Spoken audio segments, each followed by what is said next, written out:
twaririmye ngo ni igihe gitoya intambara igashira. Uyu munsi Imana yashyize amagambo y'ihumure ku mutima wanjye yo kuvuga ngo twe gucogora gukora ibyiza kuko tuzaruhuka. Amen. Twe gucogora gukora ibyiza kuko tuzaruhuka. Ikintu cyose umuntu akorera Imana ye gucogora. Amen. Niba uririmba imbaraga nta gucogora, ibigucogoza sitadire ko bihari, ibitunaniza ibiducogoza birahari ndetse biratuzengurutse bitwirukaho umunsi ku wundi amanywa nijoro, ariko twe gucogora hari ingororano nziza z'abakoreye Imana. Amen.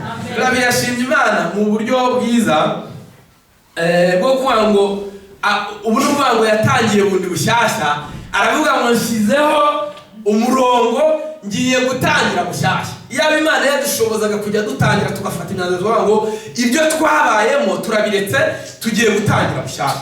Imana tubone nk'impinja noneho tukajya twiyevariwa nk'impinja z'uwo munsi, n'Imana ikajya tubona gutyo, kuko abantu akenshi dutanda gusubira inyuma na Satani niko atuzirikisha akarababwira ariko urabyibuka yuko wowe murabyibuka ko mu Kristo ari mu rugendo hari ahantu yageze Apoloni akamutera ubwoba akamubwira ngo aho ujya bazakwica nabera kubera yuko uri umunyabyaha, ariko aravuga ngo Imana yambabariye ibyo byaha kandi n'ibyo uvuze n'ibico ya Satani wineza ubwoba, kandi aho njya bazanyakira neza kubera yuko natangiye urugendo. Iyo rero twashyizemo twavuga ngo turatangiye, Imana nibane natwe twibagirwa ibiri inyuma tugasingira ibiri imbere, kuko nibyo bizaduhesha ubwami bw'Imana. Imana yacu nishimwe. Hamwe n'ibyo byose rero reka dusome amagambo y'Imana turi bukoreshe tudatinze, ari butuhe icyitegererezo cy'uburyo abantu bagomba kugenda badacogoye, abacogoye ibyababayeho natwe tubigireho tubifatire ngaho. Turasoma mu gitabo cy'Itangiriro ibice byaho 15. Turavuga zimwe mu mpamvu zidutera gucogora n'icyo Imana yabidufashaho. Itangiriro ibice 15 ndahera ku murongo wa 7, ariko ntitwagakwiye gusoma izo nkuru zose. Ibice 15 karindwi kugeza kuri 13. Ndasoma muri Samuel wa 2 ibice 19:25 honyine. Nindangiza ndasoma no mu butumwa bwiza uko bwanditswe na Mariko igice cya mbere ibice 2 ndasoma imirongo 10 ibanza, soreze gusoma muri Yakobo igice cya mbere umurongo wa 11. Urumva ko tuzusomana atari hake, ariko turabivuga mu magambo make. Itangiriro ibice 15 umurongo wa 7 turi kuvuga ngo twe gucogora gukora neza kuko ari ingororano nziza ntituzagera mu bwami bwa Data. Ngo aramubwira ati ninjye Uwiteka wakuvaniye muri Uri y'Abakaludaya kugira ngo nzakurage iki gihugu. Aramubaza ati Mwami Uwiteka icyamenyesha yuko nzakiragwa n'iki? Aramusubiza ati enda iriza y'inka imaze imyaka 3 ivutse, n'ibuguma y'ihene imaze imyaka 3, n'imfizi y'intama imaze imyaka 3, n'intungura imwe n'icyana cy'inuma. Maze yenda ibyo byose abicamo 2, arabyerekeranya keretse za nyoni nizo atagabanije. Inkongoro zagwaga ku mirambo Aburahamu akazigurutsa. Ku kirengarenga Aburahamu asinzira ubuticura, ubwoba butewe n'umwijima w'icuraburindi buramufata. Uwiteka abwira Aburahamu ati menya neza yuko urubyaro rwawe ruzaba abashyitsi mu gihugu kitari icyabo, bazakorera abaho nabo bazababaza imyaka 400. Imana itugirire neza. Murabyumvishe magambo turaza kuyavugaho. Reka dusome muri Samuel wa 2 ibice 19. Samuel wa 2 ibice 19 umurongo wa 25.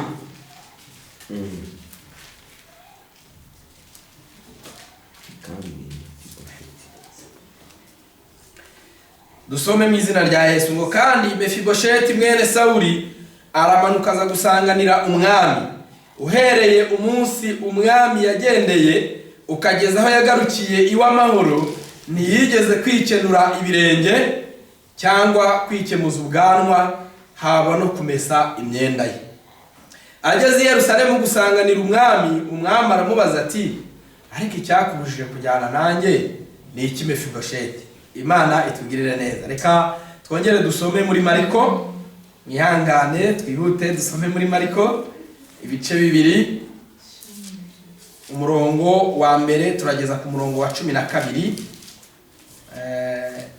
tuganire kuri ayo magambo.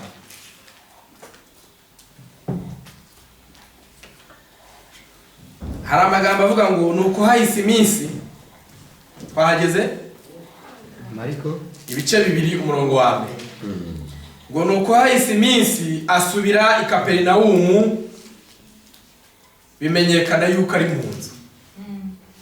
Benshi bateraniraho buzura inzu, barenga no mu miryango, nuko ababwira ijambo ry'Imana. Haza abantu 4 bahetse ikirema, ariko babuze uko bakimwegereza kuko abantu bahuzuye. Basambura hejuru y'inzu aharinganiye n'abari, bamaze kuhapfumura bamumanuriramo ingobyi ihetsemo icyo kirema. Yesu abonye kwizera kwabo abwira ikirema ati, mwana wanjye, ibyaha byawe urabibabariwe. Ariko hari abanditsi bamwe bicayemo biburanya mu mitima yabo bati, ni iki gitumye uyavuga atyo? Arigereranije, ninde ushobora kubabarira ibyaha uretse Imana yonyine? Uwo mwanya Yesu amenya mu mutima we yuko biburanya batyo mu mitima yabo, arababaza ati, ni iki gitumye mwiburanya mutyo mu mitima yanyu? Icyoroshye ni iki? Ari ukubwira iki kirema nti, ibyaha byawe urabibabariwe, cyangwa ari ukumubwira nti, byuka wikorere ingobyi yawe utahe? Ariko nimumenye yuko Umwana w'umuntu afite ubutware mu isi bwo kubabarira abantu ibyaha. Nuko abwira icyo kirema ati, ndagutegetse byuka wikorere ingobyi yawe utahe. Arabyuka yikorera ingobyi ye, uwo mwanya asohokera imbere yabo. Nuko bose baratangara, bahimbaza Imana, baravuga bati, bene ibi ntabwo twigeze kubibona, Imana ishimwe. Amen. Mwanyemerera tugasoreza gusoma muri Yakobo igice cya mbere umurongo wa 12. Ni page ya 323 bafite Bibiliya nk'iyanjye. Yakobo, urwandiko rwanditswe na Yakobo igice cya mbere umurongo wa 12 haranditswe ngo, hahirwa umuntu wihanganira ibimugerageza, kuko namara kwemerwa azahabwa ikamba ry'ubugingo iry'Imana yasezeranije abayikunda. Amen. Amen. Haleluya. Munyemerere muruhuke tuganire, kuko hari hashize iminsi tutaganira. Nari mbakumbuye, ariko turaza gusuhuzanya icyo Imana yashyize ku mutima wanjye. Turimo kuvuga ngo twe gucogora gukora ibyiza, Imana izaduhemba. Haleluya. Amen. Twe gucogozwa n'incamugongo, kuko ngo bazitubwira bazakorwa n'isoni. Kandi muri yaravuze ngo wabwoba we winyishima hejuru, kuko niyo nagwa nzakurutswa n'umwami. Ikibazo si ukugwa, ikibazo si ukwicara, ikibazo si ukugira intege nkeya, ikibazo ni ukubyicaramo ntuhaguruke. Ikibazo ni ugucogora ukarambarara ukibagirwa ko urugendo rukomeje. Imana itugirire neza. Niba hari umuntu uririmba agomba gushyiramo imbaraga. Niba hari ubwiriza ubutumwa agomba gushyiramo imbaraga atitaye ku bimuca intege. Niba hari umuntu ukora imirimo myiza yo mu rusengero itandukanye agomba kuyikora adacogoye, kuko umuhate wacu atari ubusa ku mwami. Haleluya. Amagambo dusomye umugaragu w'Imana, sogokuruza w'abizera Aburahamu. Icyo gihe niko yitwaga. Imana tuzi yuko yamuhamagaye, ntabwo ndi bujye mu mateka muri abigisha, ariko imaze kumuhamagara yuko izamugorora ingororano ikomeye, yizera yuko ibyo imuhamagayemo ari iby'ukuri, n'ubwo bwose atari yakabonye inzira Imana imwereka. Hari ubwo Imana iduhamagara, ikaduhamagara umuhamagaro ukomeye ndetse utandukanye n'uwo twe twibwira twagakwiye guhamagara. Twakireba tukabona rwose siho twagakwiriye guhamagarira. Twatekereza uko turi tugasanga ibyo ntabwo ari ibyaha. Ariko iyo Imana iguhamagaye ugomba kuyigirira icyizere, kuko nubwo utabona inzira, aho iguhamagariye inzira irayibona. Izina rya Yesu, kuko niyo ibiguhamagaye. Aburahamu uyu nguyu ahamagarwa, umwene se wabo Loti yaramubwiye ati, ubundi ugiye he? Loti Aburahamu amubwira iby'umuhamagaro, arangije aramubwira ati, ariko reka twijyanire umenye ibintu Imana iguhamagayemo bifite agaciro. ntumva ko amuhamagaye ajyanye kandi nawe adafite umuhamagaro. Ariko hari abantu bageze bajya kugenda ngo bajya gutandukana, bageze aho bari gutandukane ngo Loti ahitamo ahantu heza cyane, hari hashashagirana, hafite ibyiza byinshi, ariko Aburahamu ajya ahantu hari humagaye mu buryo bugaragara hakakaye.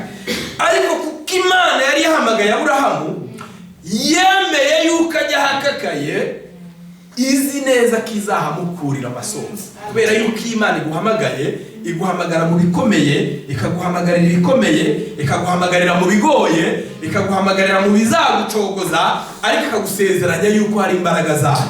Nubwo bwose twaba tunyura mu bikomeye, Imana yabanye na Aburahamu i Kanani hatari heza. Kuko mu guhitamo, muzasome ziriya nkuru muzasanga amahitamo Loti yakoze ariyo mahitamo abantu benshi bakora. Kuko ngo ikibaya cy'Isodomu n'i Gomora ngo cyari cyiza, ngo cyari gihwanye n'ingobyi y'Uwiteka. Murabyumva ngo hari ahantu heza rwose ngo hahwanye na ya ngobyi ya Edeni. Muzasome mu Itangiriro rikwamenya. Ngahakubise amaso nkarambagije, aravuga ati yo, ni ukuri dore ahantu ngomba kubana n'umuryango wanjye. Ariko ntago Imana ukwihamagara hari uko idupresent ikintu muri kado idisharira, ariko odeda harimo ibyiza by'Imana twe gucobora gukora neza. Aburahamu yaravuze ngo nugiye ibumoso ndajya iburyo, nugiye iburyo ndajya ibumoso, nugiye iburasirazuba ndajya iburengerazuba. Icyo nzi nuko Imana yampamagaye kandi ikaba ifiteho umugambi. Ahitamo kujya i Kanani ahantu hari hakakaye rwose mu buryo bugaragara, ariko kuko Imana yari yaramuhamagaye kuko izamugirira neza, yamuhereye imigisha ahari hakakaye. Imana ishimwe. Niyo mpamvu tugomba gukomera. Uyu rero dukomeje gusoma tuza gusanga ko mu migisha y'Imana yamuhaye ngo yari yaramusezeranije byinshi, ariko yari atafite urubyaro. Icyo kibabaza umutima we, kandi niko bimeze koko. Iyo umuntu wese ashatse yifuza kubyara, yego, iyo atabibonye ashobora kubona de consolation z'Imana, ariko umutima w'ububabaye, hari ikintu, hari gamba bafite. Ni nayo mpamvu tugomba gusengera abantu baba barashatse bifuza kubona abana batabafite, kuko umutima n'ubuhinge bwiza Satani ashobora guteramo imbuto yose igakura. Ashobora kwiteramo amaganya akemera, ashobora kwiteramo kwiheba bikemera, ashobora kwiteramo ishyari bikemera. Ariko Imana iri mu ruhande rw'umuntu, icyo cyatumye uririmbyi aririmba aravuga ngo umunezero n'umubabaro ikiduhama amahoro. Amen. Aburahamu rero uyu nguyu cyako tuvugaho ngo aza kugera igihe nawe ikigeragezo kiramunaniza rwose, ngo kugeza ubwo yagiye kurengera mwene se Loti, ngo arikaza kubwira Imana, arayibwira agahinda, aravuga ngo Mana, uvuga yuko uzangirira neza, ariko ushobora kumbesha, kuko dore ndashaje ngiye gupfa, kandi ibyo mu nzu yanjye bizaragwa mwene umunyamahanga Eliyazari wavukiye mu muryango wanjye, uwo ngo ni uzaragwa ibyanjye. Imana iramubwira ngo nukuri, ninjye wakubwiye yuko nzakugirira neza. Amen. Imana niba yarakubwiye kuzayigirira neza, ntabwo ari sobanyu ngo wenda ntibivuge kuko hari icyo wayikoreye cy'umurimo mwiza, ivuge ngo hari icyo wayikoreye cyo mu muryango, yabikubwiye kuko yagutoranije. Kimwe mu mpamvu zitera abantu gucogora ni amasezerano atinze. Nacyo ndi kuvuga ahangaha. Imwe mu mpamvu itera abantu gucogora ni amasezerano atinze. Abantu bakagira amasezerano menshi, twabwera n'abapanekote rimwe na rimwe turanayandika. Ubu ngubu benshi n'amatelefone yaraje ngo baranayarikodinga bakajya basubiramo. Mbega amasezerano. Imana ibasha kudusohoreza ibyo yatubwiye, kandi nawe yabitinze kubisohoza ntibibuza ko yitwa Imana, natwe tukaba abana bayo. Aburahamu rero isezerano ry'umwana riratinda, ritinze amaze kunezeza Imana yagaruye mwene wabo Loti. Imana irongera iramwiyereka, iramubwira ngo nukuri nzakugirira neza. Ayibwira agahinda ke, arayibwira ngo uzangirira neza gute kandi ngiye kunshiki. Amasezerano atinze aramunaniza. Hanyuma Imana iramubwira ngo usohora ugenda urebe. Nibwo yamwereka ku musenyi wo ku nyanja, ikamwereka inyenyeri, iramubwira ngo urubyaro rwawe nzarunganya gutya. Ibyo ntabwo ndi gushaka bitindaho, ushaka kugira aho twasomye. Ngo nangije iramubwira ngo ariko kugira ngo ibyo ngibyo mbigusohore nuko hari ikintu ugomba kunkorera. Genda untambire igitambo kizima cyiza gishimwa, nintishimira nzasoza isezerano ryanjye. Aburahamu akoresha Imana yamutegetse, twabibonye ngo yaragiye afata inuma, afata uko Imana yabimutegetse, aragenda abishyira ku gicaniro. Aburahamu ubwo yarizinduye kare mu gitondo, aravuga ati meme usigaye ndaje, igiye kubonana n'Imana gatoya. hanyuma ageze ku musozi rero ikintu cyabayeho ni iki. Amaze gutunganya hariho de conditions z'uko Imana igomba kwikongorera igitambo. Y'ubwayo nta muriro yagombaga kujyana, haba imvura niba yaragwaga, niba hari mu kibunda, condition uko zari zimeze gute, niba hari muri riveri, I don't know. Icyo nzi nuko Imana yari yamubwiye ngo ni ngewe uri bukongore igitambo. Imana iduhamagara n'uburyo bukwiriye bushaka ko tuyikoreramo butandukanye n'ubwo yahamagaye abantu. Imana iraguhamagara ikakubwira ngo ndashaka kunkorera gutya mu buryo n'ubu kandi uzagenda gutya witwara gutya. Izo conditions z'umuhamagaro w'Imana yaguhamagaye nizo ugomba kugendamo. Iyo utazigenzemo ugirana urubanza n'Imana. Kandi uko yaguhamagaye bitandukanye nuko ishobora guhamagara undi wo hirya. Niyo mpamvu tutagomba gusanisha imihamagaro no kugerageza kurebera uko abandi bahamagaye, kuko iyo yaduhamagaye ifite uburyo yaduhamagariye mo nuko yadutegetse tuzagendana nayo, kuko ifite ikizabikoza. Ihamagara uko ishaka kandi igakora uko ishaka. Imana ishimwe. Ntabwo rero bivuga ngo ngurumva nguriya se ngo ntazajya mu ijuru, azajya mu ijuru sitwe tuzahita, ariko ufite uko wahamagara. Aburahamu yategetse gutegura icyo gitambo ntagikongore, kandi hari abandi bari barimo gutamba bazanye imiriro. Ntibari bahari se? Bari bahari. Kuki Imana we yamubwiye ngo niyo kuzana umuriro? Nuko yashaka akambuko nguko, kuko yari icyo yashaka kugira ngo imugezeho. Imana yacishiyemo. Imana iduhamagara uko ibishaka kandi ikatunyuza mu nzira ishaka. Birakwiye ko tuyigirira icyizere. Haleluya. Twe gucogozwa n'amasezerano y'abatinze n'uburyo Imana yabaduhamagayemo, kuko nyine iyo ngiyo niyo yabishatse ishaka yarangiza n'ubuzima bwacu ku isi. Ubundi se ihisemo kutaguhamagara gutyo, mukecuru yabivuze aravuga ngo ubu ngubu hari abageze ahacecekero. Barahari kandi bari bafite imbaraga, bari bashatse kubaho, bari babikomeyeho, ariko bagiye. Abo ngabo bagiye he? Kuba rero dufite iyi mpano nziza y'ubuzima, hari impamvu ituma tuyigira. Imana ishimwe. Aburahamu Imana iramutegeka iramubwira ngo genda ukongore igitambo, genda nzakikongorera. Imuha isezerano. Isezerano rero ni nk'uko nawe wahaye amasezerano, ni nk'uko nanjye mfite amasezerano. Yego hari ayasohoye bintera ibyiringiro byo gukomeza gukunda Imana, ariko hari n'andi azasohora. Biranashoboka kandi Imana igituma iduha amasezerano ni ukugira ngo bitureme umutima turi mu rugendo. Ntabwo dupfana n'Imana amasezerano yaduhaye, kuko igihembo gikuru izaduha n'ubugingo. Ishima rero hari igihe igishima gufata bya bindi byose ikabihwaniriza bikaduha igihembo gikuru, ikadutwara ikatujyana mu bwami bwayo. Amen.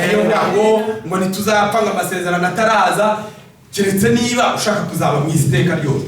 Imana ishobora gufata ya masezerano yawe yose yagusezeranije kubaka amazu n'ibindi, ikaguha inzu yo mu bwami bw'ijuru.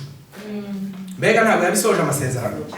Yabiyasoje. Birakwiriye rero ko tuyikomerezaho, kuko tutazi umunsi n'igihe. Ni igihe gito intambara zigashira. Tuvuga ko ari igihe gito intambara zigashira. Hari ubwo zashira tukiri mu isi, ariko hari n'ubwo zarangira tugataha tukajya iwacu. Amen. Aburahamu rero ngo aragenda mu gitondo cya kare, ashyiraho ibintu byose, aratangira rero aratanga. Aho amasezerano ari ni inkongoro zimwe. Impamvu duhora duhigwa n'ibitugerageza, impamvu duhora twirukankaho n'ibintu byose by'uburyo bwose, nuko turiho umugambi w'Imana. Ni icyo bihiga ntabwo ari twebwe, bihiga umugambi w'Imana uri muri twebwe.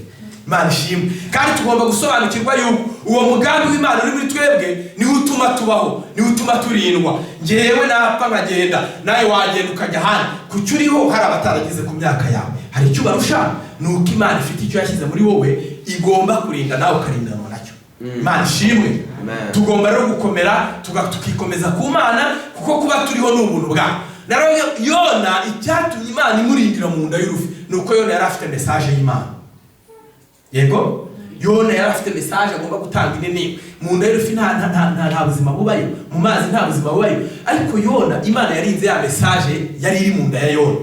Noneho kuko yari yamaze kumuha message kandi ari we yagombaga kuyikoresha, ntabwo Yona yabaye hatagombaga kubera. Natwe igituma tubaho tugomba kubaho, igituma tubaho tutagomba kubaho, nuko dufite icyo Imana yashyize muri twebwe. Cyangwa kidahari, kubaho kwacu ntacyo kwaba kumara Imana. Niyo mpamvu igihe cyose uzibona utari kuri service y'Imana, uzajya wikesiyona uvuga ngo ngiye mari iki Imana. ko kuri wowe no kugeza ku myaka ugezeho nuko Imana hari icyo ufite muri wowe izabyaza umusaruro. Kitabaye gihari wagenda nkuko abandi bose bagiye. Imana itugirire neza. Aburahamu amaze gutamba, amaze gutegura ibintu byose, ngo arategereza mu gitondo. Inkongoro ziraza. Impamvu ibibazo n'ibigeragezo biza ntibigutera ubwoba, ni ukugira ngo ucogore ubundi Imana ikurakarire none nirangiza gutandukanye ibyo bitandukanye n'ubwiza bw'Imana.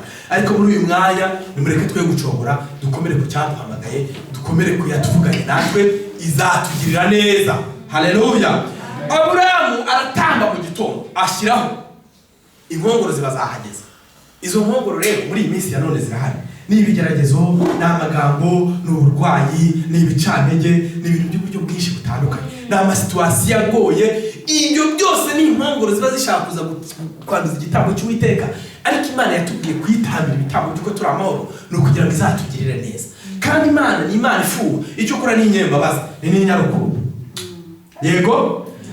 Aburahamu amaze kubitegura, abitegura mu gitondo. Iyi nguyu ni umukristo ugihamagara. Nawe ibuka nkuko Flavie yavuze, yageze inaha. Buriya yageze inaha afite amavuta yose akuye Rwanda mu byumba byose aho bagiye bambwira ngo Imana izakugirira neza, araza. Yego. Ahageze ubwo ni igitambo cy'Uwiteka cyiza gitoshye. Inkongoro za hano mu Bubiligi ziba ziratangiye. Ziratangira rero ubwo zikirukaho, nawe wibaza inkongoro zose zakwibutseho, wibaza inkongoro zose zaje kukugwaho, wibaza ibintu byose waguyeho. Ariko abantu bose baje cyangwa se babyuka bahaguruka bafite imbaraga zo kwirukana ibyo byose. Ariko uko iminsi igenda ishira, imbaraga zigenda zishira mu bantu, abantu bakireturuva barasubiye mu byo baretse. Imana ishimwe yuko Imana igitanga imbaraga ko abantu badashobora gusubira mu byo baretse. Amina. Imana ishimwe. Amen. Noneho rero usanga nkuko uyu Aburahamu yatambye igitambo mu gitondo, inkongoro ngo zaje kugwaho mu gitondo, Aburahamu arazirukana. Urumva yaragifite amafu, agifite imbaraga, avuye mu rugo, yafate petit déjeuner, yariye, avuye mu bihe by'amasengesho, afite amasezerano menshi. Arangira avuga ngo nje gukorera umwana nabuze imyaka myinshi cyane, ntabwo ushobora kunyanduriza igitambo. Aburahamu yirukana inkongoro, saa yine arazirukana, saa tatu arazirukana, saa tanu arazirukana, umuriro uba mwinshi. Ibi ni ukuntu umukristo arwana n'ibigeragezo yagihamagara. Imbaraga, ufite imbaraga nyinshi, amagambo araza ugakubitira hirya, ibikurwanya bikaza, ibintu byose byaza ukajya mu masengesho ukavana imbaraga. Ariko uko iminsi igenda ishira ukagera uvuga ngo ariko Imana niyo yasezeranye nanjye, cyangwa ubu niyo yambwiye ngo nzaje mu Bubiligi, cyangwa niyo yambwiye ngo nzashaka, cyangwa niyo yambwiye ngo nzabyara, cyangwa niyo yambwiye ngo izangirira neza, cyangwa ibibazo bigatangira kuba byinshi. Ariko niba ari Imana yaguhamagaye, wigirira icyizere. Haleluya. We gucogozwa n'ibyo uhura nabyo. Aburahamu yarirukanye, saa tanu ziragera, saa sita ziragera, saa munani ziragera. Aburahamu arirukana. Uko niko natwe twirukana ibiturwanya, niko twirukana ibitugerageza, niko twirukana ibyo duhura nabyo. Ariko uko iminsi igenda ishira, uko imyaka igenda ishira, abantu bagenda bacogora. Ngo nimugoroba, bigeze nimugoroba, turacyari kumwe? Ngo bigeze nimugoroba mu kirengarenga, ngo ubwoba bwinshi buramufata butewe n'umwijima w'icuraburindi. Inkongoro ntaho zijya, icyo zishaka ni inyama kandi zazibonye.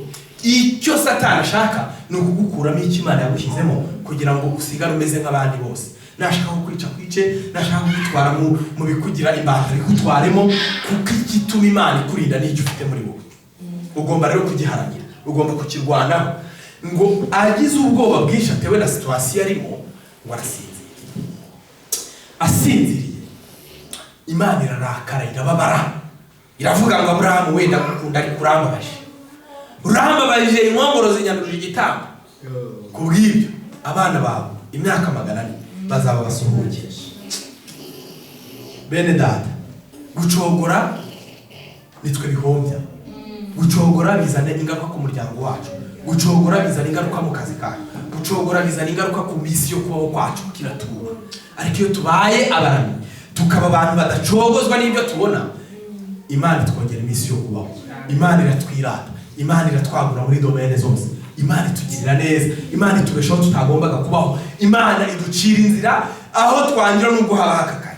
Twe gucogora bene data. Ngo Aburahamu atewe ubwoba n'ibyahuye nabyo.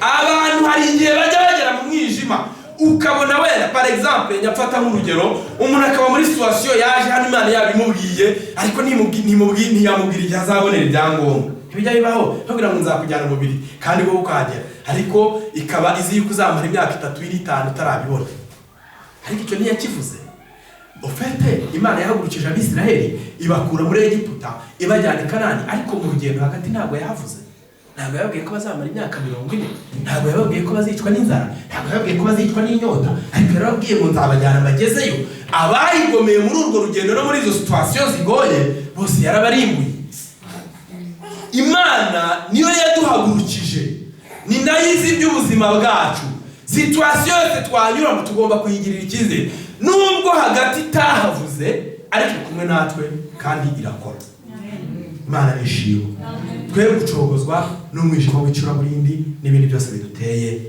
ubwo Mefibosheti twamusomye abantu benshi baramukunda nanjye inguruze ndazikunda ngo Imana yamukuye Robe ba imugirira neza imuzana ngo kwa Dawidi kugira ngo ajyasangira nawe ku meza abantu ngo amina ariko nagira ngo babwire ngo uku kugirirwa neza kwa Mefibosheti hari aho yageze twasomye ngo yabaye Dawidi yaje kugera mu gihe cy'ibibazo Mefibosheti wakomeza kwirira no kunywa no kurya yibagirwa kumesa imyenda ye yibagirwa guca inzara aragenda aba umuntu w'umuhirimbira aho ngaho ararya aranywa yibagirwa yuko yagiriwe neza n'umwami niyifatanya nawe mu kababaro niyifatanya no muri situation yari arimo ngarangije aragenda aradamara indi mpamvu ya kabiri ituma abantu bacogora ni umudamara kudamara gusubizwa abantu bananizwa n'amasezerano atinze ariko nanone yasubijwe abantu bajya yibagiza uyu Mefibosheti yakuwe kure iriya niyo natwe twakuwe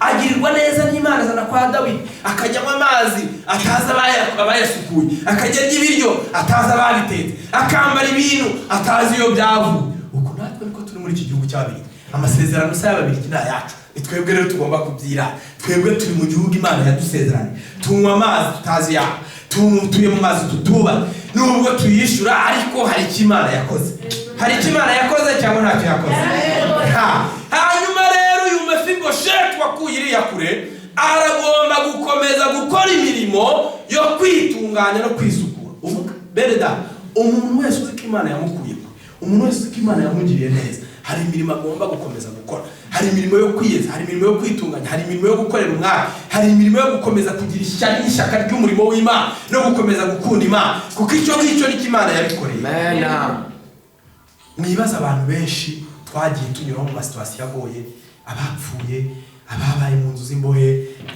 Imana yagize neza umunsi umwe ngo abana b'Abisirayeli bibagiwe iby'Imana yabakoreye ngo abasaza baricara barabibutsa barababwira ngo mwibuke Imana yatugiriye neza yaduhaye Imana yadukoreye ibikomeye Farawo yatwirukagaho n'amafarashi tukamusiga tugenda n'amaguru ibyo ni iby'Imana yatunyujije twirutsweho na byinshi turabisiga atariko twari abanyantege ahubwo kuko Imana yari ifite umugambi wo kuzatugirira neza kugira ngo tuyibere ubwoko tuyibere tuyihagararire kugira ngo ababirigi bose bazaba bateranijwe n'ibindi byose bitandukanye nibura izaba ifite abantu bavuga ngo Imana uzaza ryari kuko Imana ikunda abantu bahagarara mu cyuho niba Imana yarakuzigamye hari icyo yakuzigamiye igitumye urimo ni icyo ngicyo ubu y'inzu nta barinzi ifite iyi sare yanyu hari abarinzi ifite ariko ubu hano bajanyemo banki bashyiraho de kamera bagashyiraho de systeme de surveillance kubera yuko hajemo ibintu by'agaciro ni ukuvuga ngo agaciro k'inzu kagirwa n'ibintu birimo imbere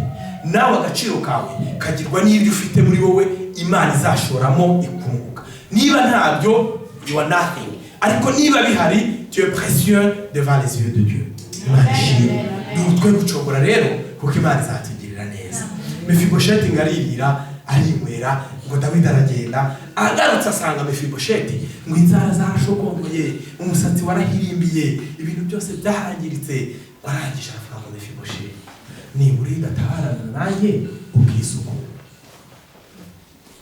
Imana itugirire neza turimo kugendana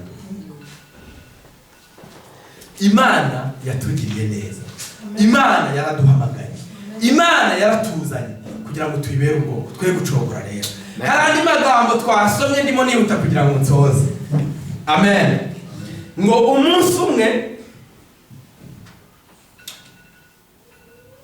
ngo Yesu asohora i Kaperinawumu, ngo ahageze bimenyekana yuko ari mu nzu. Turimo kujyana, ngo biramenyekana, mwe kurangara tugiye gusoza. Ngo Yesu agera i Kaperinawumu, biramenyekana yuko yahageze, bimenyekana ko ari mu nzu. Imana ishimwe. Ngo arangije, ngo abantu bose baraza. Iyi nkuru hari ikiri butujyane. Iyo Yesu yageze mu buzima bw'umuntu, yego, iyo Yesu yageze mu buzima bw'umuntu biramenyekana. Iyo Yesu yaje biramenyekana. Iyo Yesu yaje biramenyekana. Amen. Umuririmbyi yararimbye aravuga ngo tunganira Imana ubudasiba. Ngo nutumira Yesu uzaba nkawe. Ngo bose bazamenya yuko ubana nawe bari kumugome bitabe Yesu. Iyo Yesu yageze mu buzima bw'umuntu ntago ari ngombwa abantu babibwirana. Aho Yesu atuye abantu barahamenya.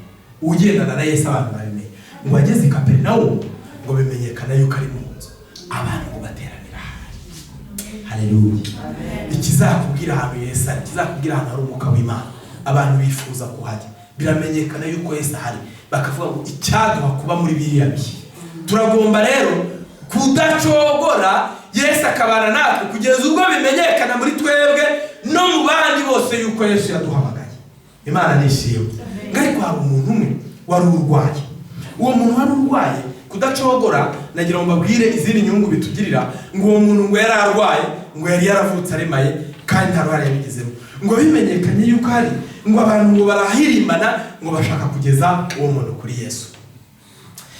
Yesu rero ahantu yabaga agoswe n'abantu benshi, abamushungereye, abanyamadini, abafarisayo n'abanditsi, ngabo baba inkomyi kugira ngo uwo muntu atagera kuri Yesu. Ariko kuko yari afite ishyaka ntiyacogora, abari bamuzanye ntibacogora, baravuga bati uyu muntu twamuzanye kugira ngo arebe Yesu kandi niwe ari bubone.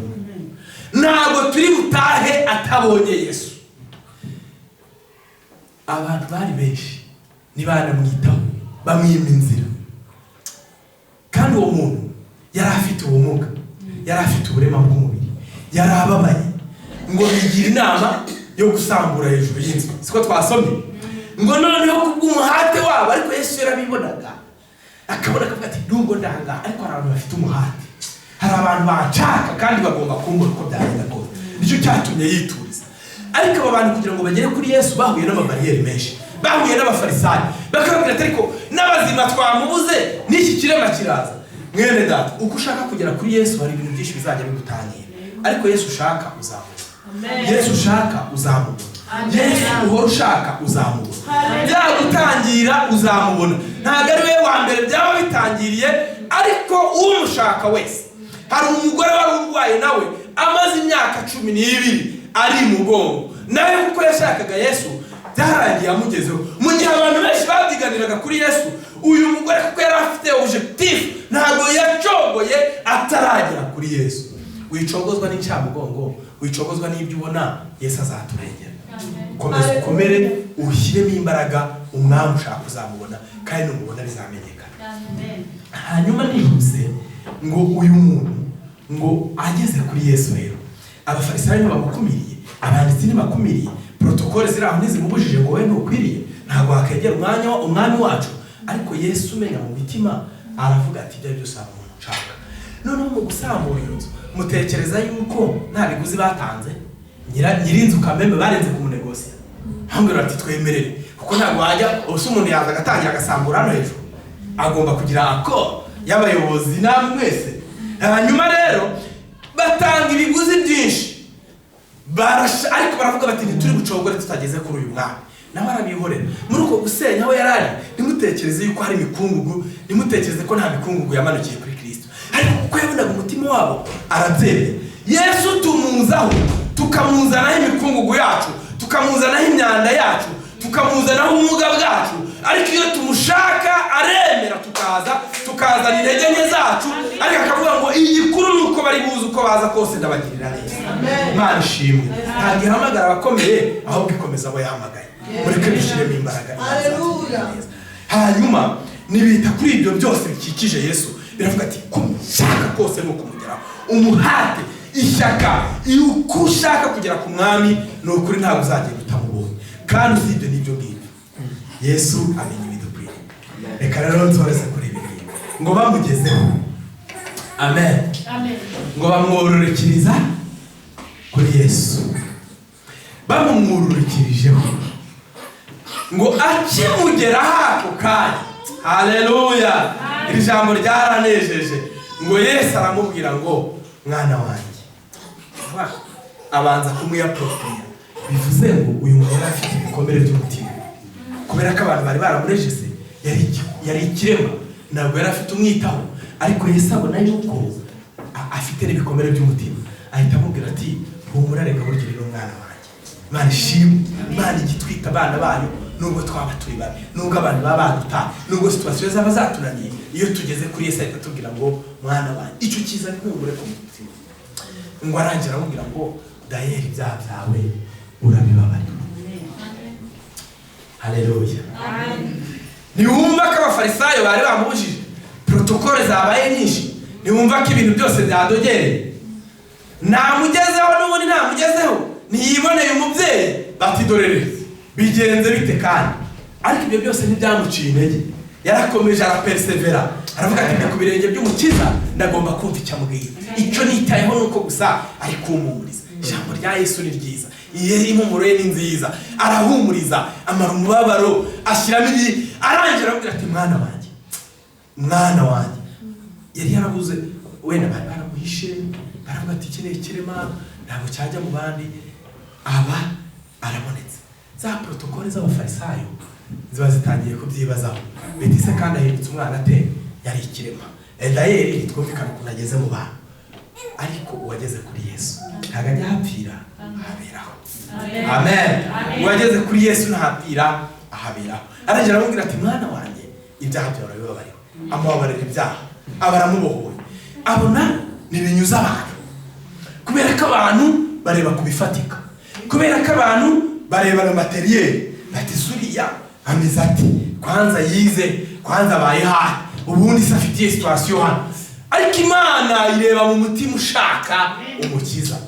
None abonye yuko abantu badanyuzwe n'ibyo akababarira ibyaha, kandi abonye umubyeyi ajya burya akora n'ibyo abantu bashaka ko bakora. Iyo turi kuri Yesu, iyo tumukomeyeho, iyo tudacogoye, n'ibyo abantu bashaka by'amaso arabikora.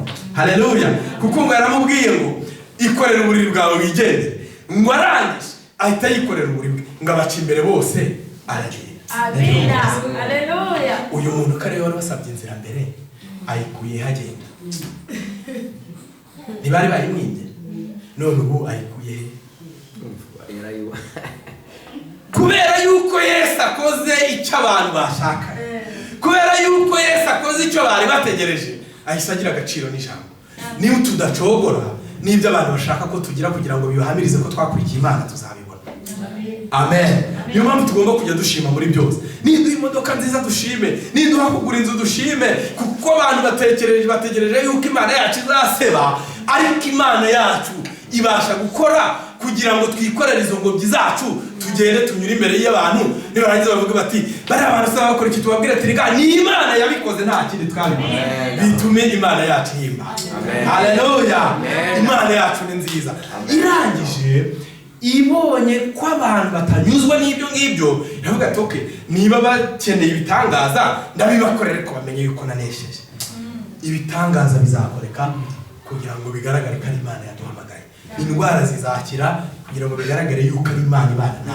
Ibyo ubona ko bitashoboka bizashoboka, komera kuri yo. Igikuru nuko yakubwira ngo mwana wanjye, nimara kukubwira ngo umwana wayo, ikakubwira ngo ibyaha byawe urabibabariwe, igikurikiyeho no kwikorera uburiri bwawe.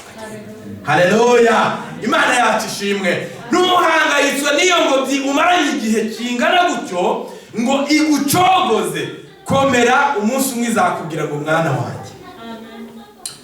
Nusoma ensemble? Oui.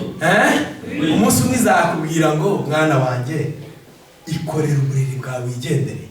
Kandi bizadutera guhimbaza Imana, bizatera n'abatazi Imana guhimbaza, bizatera n'abasigaye iriya guhimbaza Imana, kuko Imana iri muri twebwe.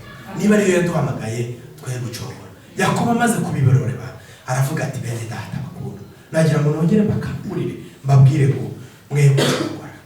haleluya. Amen. umwe gucogozwa n'ibyo mubona kuko igihe nikigera tuzagororerwa. ngo hahirwa umuntu, haleluya, haleluya, hahirwa umuntu udacogozwa n'ibyo byose kuko igihe nikigera Imana izamuha ikamba ry'ubugingo iry'Imana yateguriye abayikunda. iby'Imana duha byose mu nzira no kugira ngo idufashe muri uru rugendo, ntabwo ari igihe mu cyuko twayikurikiye. nimukomere izaturengera. waba wari ucogoye, iyo ngamiye imbaraga Imana irahari. uzi mwene so wacogoye warambitse, genda umubwire yuko Yesu agira neza, haleluya. kandi muri uko kudacogora tugomba kuba maso, tukarinda iby'Imana yashyize muri twebwe kugira ngo inkongoro zitabyanduza. izi nkongoro zo mu Bubiligi ni nyinshi, izi nkongoro z'i Burayi zibaye nyinshi, ariko tuzikumire ku manywa, tuzikumire mu gitondo, tuzikumire nijoro, kuko twarinde tukavuga ngo hazabaho igitondo gihoraho, niko ntazongera kurira ukundi. mu gihe igitondo kitarabaho tuzari, ariko niturira tuzarirana ibihumuriza by'Umwana, haleluya. mu gihe igitondo kitaraza hari ubwo umwijima uzadufata n'ubwoba ukadufata, ariko nibishira tuzabona Imana. nimukomere bene data, mwe kuba nk'aba Mefibosheti, twe kuba nk'aba Mefibosheti.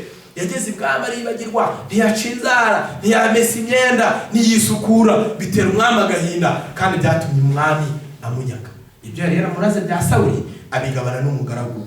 donc bivuze ngo iyo tutabaye maso ntitugacogora turahomba. hari ibyo duhomba, ariko iyo tubaye maso tunguka kuba abana b'Imana, tunguka kandi Yesu arabizi yuko ni ibintu materiel ko tubikeneye.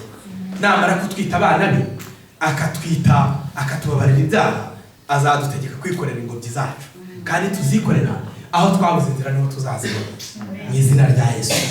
hahandi amaprotokole abandi bari hahandi b'abafarisayo bari bakikije bavuga ati twe tugomba kuba hafi y'umucunguzi, niho hantu yabonye inzira, ngo bose bahita bavuga ati nimuve mu nzira, igitangaza kirakoretse. hahirwa umuntu udacogozwa n'incamugongo n'ibiriho none, kuko Imana imubikira ikamba. nimukomere bene data, Imana izatugirira neza. hazabaho igitondo gihoraho, nibwo tutazongera kurira ukundi, haleluya. mwaguke dusenga Imana, mwaguke dusenga Imana, mwaguke dusenga Imana. umwanya wagiye, ariko Imana ibakomereze muri iri jambo. nutumbira Yesu zawe nawe bose bazamenya yuko abantu nawe bareka ubugome bitabe Yesu. kandi usibye n'ibyo bigufitiye inyungu. hari igitambo waba ufite muri wowe, kirinde. waba warageze ibwami uri gusangira na Dawidi, isuku. kandi nuterwa ubwoba n'ubumuga n'ibindi byose, Yesu ajya yemera ko twakira uko turi, akatuvunjira. ahari ubumuga akatugira abana, ahari ibibazo akahakira ibisubizo. kandi yadutegetse kwikorera uburiri bwacu, akadushyira mu gitondo cy'umucyo, biramenyekana. kandi usibye n'ibyo ngibyo azaduha n'umugenzi. Imana itugirire neza. reka amazi y'ubugingo anteme, reka Mwuka Wera abarimo nganza, mu bingora bikambuza amahoro, imitwaro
ryawe dusenge tugire icyo tubwira Imana, kandi niba hari ibyaducogoje tutereke Imana.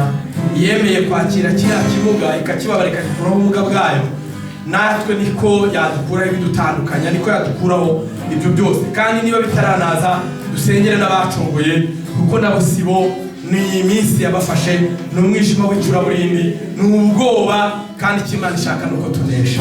Gucogora bidutera guhomba, ariko gukomera bidutera kuzahabwa ikamba ritangirika iry'Imana yateguriye abayikunda. Nimukomere, hari ingororano z'abanesheje. Dusenga Imana. Mana, turagushimiye, tugushimiye yuko uri Imana iturarikira kuba mu nzu yayo. Tugushimiye yuko waturaritse kugira ngo muri iki gitondo uvugane natwe nanone. Birashoboka yuko muri twebwe hari ababa bacogojwe nuko amasezerano atinze. Birashoboka yuko hari ababa bacogojwe n'umwijima w'icuraburindi. Birashoboka yuko hari abageze mu gikombe inkongoro zikagwa ku gitambo cyawe. Birashoboka yuko hari abageze ibwami kwa Dawidi bakaba badamaraye mu kunywa no kurya bakibagirwa yuko hari ukwirimbisha kugomba kubaho. Birashoboka yuko hari abafite ubumuga bwo mu mitima ndetse n'ubwo mu mubiri. Birashoboka yuko hari abakeneye kubagirira neza kuko abanyamahanga babaseka. Ariko ibyo byiciro byose biri muri twebwe cyangwa se utubwiye bibaho Mwami, turagusaba kugira ngo uduhe imbaraga, kugira ngo ari abacogoye ubongere imbaraga, kandi ari abageze muri iki gihugu cy'Ububiligi tukibagirwa iby'urukundo rwawe, tukibagirwa ko waduhamagariye kugira ngo tukunezerwe, kugira ngo tukibagirwa ko nubwo waduhaye gusangira na Dawidi ku byatetswe n'ibyakozwe tutazi iyo byavuye, hari icyo dutegerejeho. Aho ngaho nawe wongera utwibutsa urukundo. Kandi birashoboka yuko hari abakwakiriye ariko bikaba bitari kumenyekana i Kaperinawumu yuko wageze, kuko ijambo ryawe ryatubwiye ngaho ugeze biramenyekana. Birashoboka yuko imbuto zacu zitari kuguhamya uko bikwiriye muri iyi minsi ya none, ariko twongeremo imbaraga. Kandi usibye n'ibyo Mwami, ntabwo ari iby'ibyo gusa, ahubwo tukunezererwe yuko ujya womora imitima ibabaye. Iki kimuga tubonye ko kikugezeho, warakibwiye mu mwana wanjye ibyaha byawe urabibabariye. Birashoboka ko hari abakeneye urukundo rwawe, bafite intimba z'imitima batewe n'ibintu bitandukanye ntazi, ariko nk'uko wakiriye kiriya kirema cyakugezeho niko ubasha kutwakira Mwami. Uko utirengagije ubumuga bwacu ukacyakira uko kiri, natwe babasha kutwakira. Nutwakire Yesu, kandi nuduha imbaraga zo guhagarara tudatsinzwe n'ubu butayu, tudatsinzwe n'iri shyamba, tudatsinzwe n'ubu bukakare bwo muri ibi bihugu, ahubwo duhe guhagarara dutsinze, kugira ngo twe gucogora, maze igihe gikwiriye n'ikiza uzaduha imbaraga, uzatugeze mu bwami bwawe. Mwuka Wera nakomeze kudusabira, Mwuka Wera nasabira ababyeyi, Mwuka Wera nasabira abagabo, Mwuka Wera nasabira urubyiruko, Mwuka Wera nasabira ibyiciro byose, kandi natwe dukomereze mu buntu bwawe, kugira ngo twe gucogozwa n'ibyo duhura nabyo. Igihe gikwiriye tuzaraganwe n'abazaraga ubwami, kandi mu iteraniro ry'abera bazaba bari kuvuga imirimo yo kunesha, natwe tuzagaragare turimo. Ntihagire n'umwe muri twebwe uzabura. Kandi Mwami, kuko waduhamagariye muri iki gihugu kugira ngo tukubere ambasaderi, ni uduhe kwera imbuto zikwiriye, maze ubutaha ubwo tuzongera guhuzwa nawe tuzabe twungutse benshi yakujeho, kubwivuga butumwa tuzaba twakoze bishingiye ku mbuto tuzaba tweze no ku mirimo tuzaba twakoze. Urakoze ko waguha itorero ryawe Mwami, ntabwo ari uku bari kandi ufite n'umugambi wo gukomeza kuryagura, ariko uradusaba kugira ngo twe gucogozwa n'ibiriho byinshi bishaka kuducogoza. Duha imbaraga, ntabwo twakwishoboza Mwami, turakwemereye. Mwuka nadushoboze, Mwuka nadusabire ko bikwiriye ku bwa Yesu Umukiza wacu. Amen.